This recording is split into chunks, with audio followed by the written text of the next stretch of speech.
Silent Hills is the next game in the venerable Silent Hill survival horror series. That's the one with the psychological guilt monsters in impractical headwear and fog. The game is being overseen by Metal Gear Solid creator Hideo Kojima and famed horror director Guillermo del Toro. We've already had a glimpse of their vision for Silent Hills from PT, the playable teaser on PS4 that was unveiled at Sony's 2014 Gamescom press conference.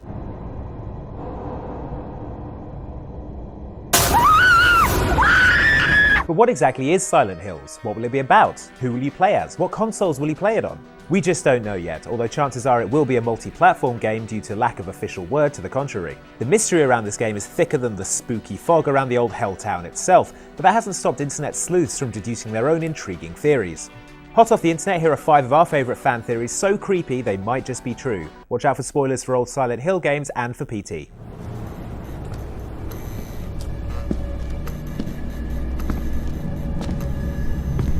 Even at this very early stage, there's a decent amount of evidence that Silent Hills is about multiple universes, or parallel dimensions, or overlapping realities. They're so hot right now. Look. It's us. Not exactly. We swim in different oceans but land on the same shore. Silent Hill games have been switching between worlds for years now, moving between the real world and the rust-covered, nightmarish otherworld.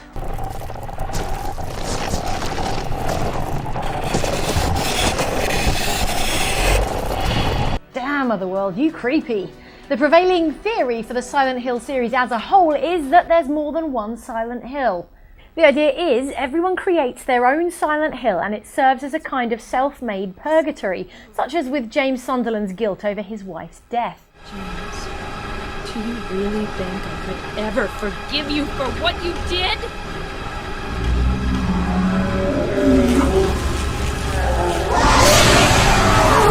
And now it looks like the series is going even further down the multiple universe rabbit hole based on the title of the new game, Silent Hills, plural, and a choice trailer phrase or two. Watch out. The gap in the door. It's a separate reality. Eh?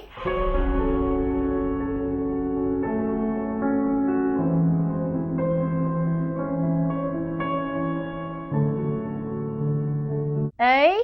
The only me is me. Are you sure the only you is you? Eh? Okay, I'll stop that now. We pitch shifted the voice just in case to check it wasn't Kiefer Sutherland, by the way. Kojima. We gotta get it out. No time for anesthetic. We have to open her now. Anyway, much like Pyramid Head's upturned pyramid hat, this theory holds water. The playable teaser implies that you're wading through the fallout of a terrible crime, namely the murder of one unlucky family.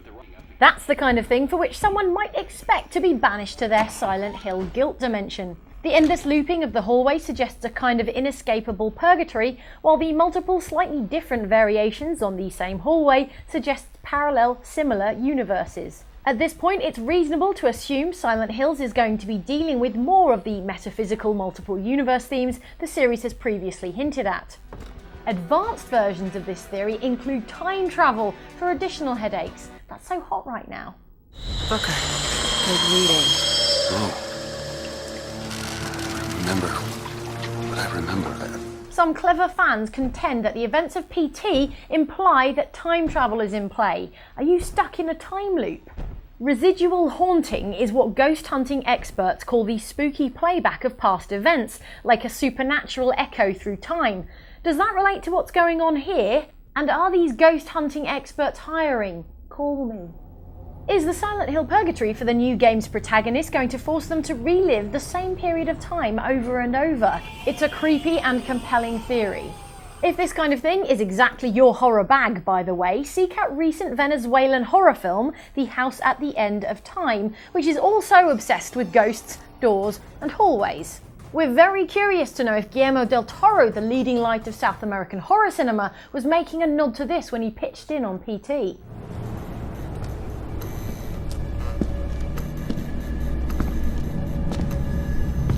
The other Silent Hills theory gaining some traction online is that the main character will be you, as in you the player, not you Greg Smith of Brunswick, Ohio. Although, if you are called Greg Smith and you do live in Brunswick, Ohio, how freaked out are you right now? Anyway, The theory that the protagonist is the player, him or herself, or at least a gamer, was sparked by the ending narration of PT, in which a male voice, apparently that of the fetus, talks about his father. Dad was such a drag. Every day he'd eat the same kind of food, dress the same, sit in front of the same kind of games. Yeah, he was just that kind of guy. But then one day he goes and kills us all. He couldn't even be original about the way he did it.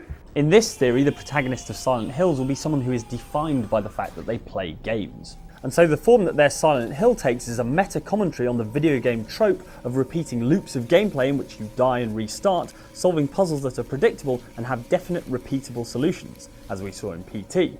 What makes PT so unsettling, and what we could also see in Silent Hills, is the turning of those tropes on their head, with repeating loops of gameplay that change slightly each time, dying and restarting in a way that doesn't set you back and lets you keep items such as the flashlight, and the vague, unrepeatable nature of Silent Hills' puzzle solutions as encountered in the seemingly random elements of the PT puzzles.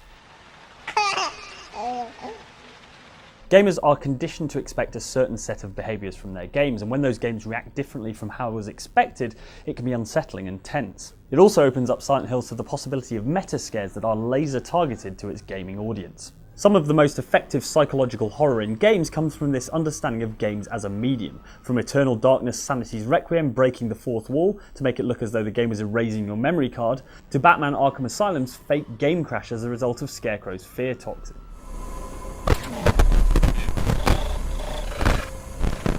Hideo Kojima has previous here with the Psycho Mantis boss fight, where the psychic villain messed with your TV's video settings, read your memory card, and required you to interact with objects in the real world to beat him. With 16 years to mull it over, what are the chances that Hideo Kojima has even weirder, more unsettling scares up his sleeve for gamers that he's just been waiting for the right opportunity to use?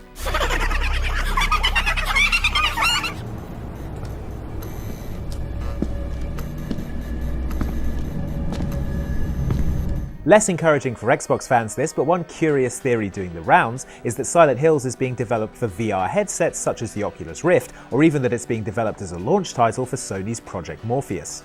Let's look at the evidence. Firstly, PT is entirely in first person, which, aside from a few moments in the series and the arcade game, which we're not counting, is a first for Silent Hill. First person perspective would obviously lend itself to VR, but at this point we're not even sure if the actual Silent Hills game will be in first person. Sure, PT and the recently released trailer both are, but there's only so much you can deduce from a trailer. Up until the release of Metal Gear Solid 2 Sons of Liberty, the trailers led us to believe we'd be playing as Snake for the entire game. And also, why make a big deal of your lead actor, The Walking Dead's Norman Reedus, if the game is going to be first person and you won't see him throughout? On the other hand, we've had possible veiled references to exciting new technology. The voice at the end of PT says, I will be coming back, and I'm bringing my new toys with me. Which might be interpreted as a reference to Project Morpheus, and in an interview, Guillermo del Toro talked about the tools that are at play in Silent Hills. Project Morpheus is a tool? I can also tell you that the concepts we're discussing, the ideas we are discussing, and the tools that are at play in creating Silent Hills are going to render an incredibly intense and incredibly scary game. I'm not super convinced by this theory. We're not even sure Silent Hills will be in first person. It would certainly be a departure for the series, though admittedly first person is the new hotness for the horror genre, what with your Slenders and your Outlasts and your Amnesias. The final game may include VR support, but surely not a requirement for a VR headset. The adoption of the new technology isn't anywhere near enough to let the game then be a mainstream hit. And I mean, would you play Silent Hills with a VR headset? Ooh.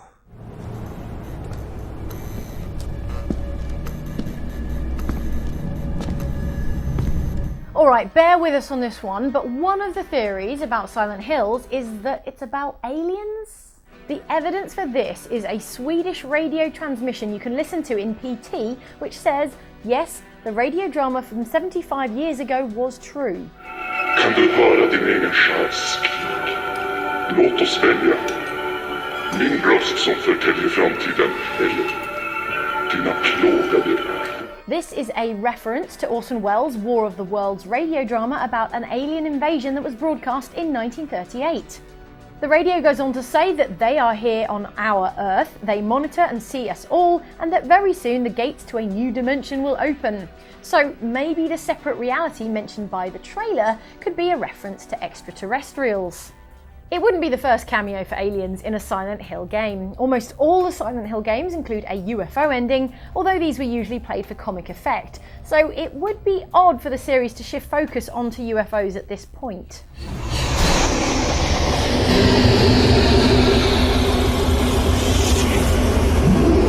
More plausible is this alien conspiracy nonsense being part of a haze of feverish paranoia and delusion that might drive you to kill your family in a jealous rage.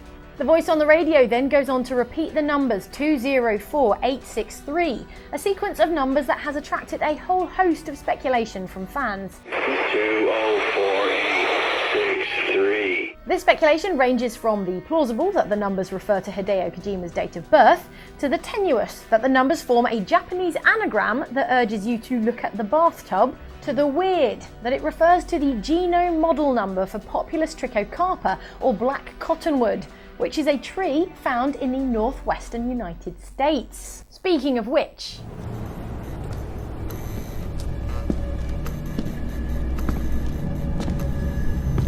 when the mystery number appeared to point to the black cottonwood tree, whose Latin name has the initials PT, in conjunction with this early promo image for PT, everyone was like, trees man, it's obviously about trees. The most prosaic interpretation of this data is that Silent Hills takes place, or partly takes place, in the northwest United States, where the black cottonwood grows. This would move the series away from its traditional setting in Maine in the northeastern United States.